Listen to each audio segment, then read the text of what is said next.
మోడీ మహిళలకు చాలా పెద్ద పెట్టేశారని చెప్పుకోవాలి. ఎందుకంటే భారతదేశంలోని చాలామంది మహిళలు ఉద్యోగం చేస్తూ ఉన్నారు. రీసెంట్లీగా ముందుగా అంటే పాత రోజుల్లో చూసుకుంటే కనుక ఇప్పుడు బాగా ఎక్కువ సంఖ్యలో అయితే మహిళలు ఉద్యోగానికి వెళ్తున్నారు.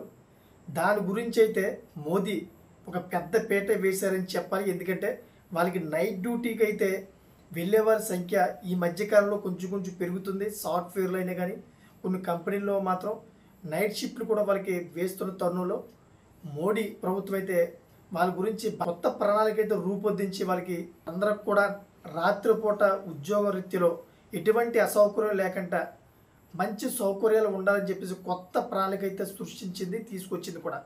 మరి అటువంటి తరుణంలో ఇప్పుడు లేబర్ యాక్ట్స్ అని చెప్పేసి 27 లేబర్ యాక్ట్స్ అయితే ఏవైతే ఉన్నాయో అన్నీ కూడా రద్దు చేసి ప్రత్యేకించి నాలుగు లేబర్ యాక్ట్స్ అయితే అమలు చేసింది. ఈ అమలు చేసిన 4 లేబర్ యాక్ట్స్లో మహిళలకైతే ఈ నైట్ డ్యూటీకి సంబంధించిన ఏదైతే ఉందో వాళ్ళకి పని గంటలు పెరిగినా కానీ వాళ్ళకి జీతం ఎక్కువ ఇవ్వాలని చెప్పేసి ప్రభుత్వం అయితే ఒక ప్రకటన చేసింది. దానివల్ల ఉద్యోగం చేస్తూ నైట్ పూట కూడా షిఫ్ట్లకు వెళ్ళే మహిళలందరికీ కూడా ఉపశమనం అని చెప్పుకోవాలి. మరి ఇటువంటి లేటెస్ట్ అప్డేట్స్ కోసం ఛానల్ సబ్స్క్రైబ్ చేసుకోండి.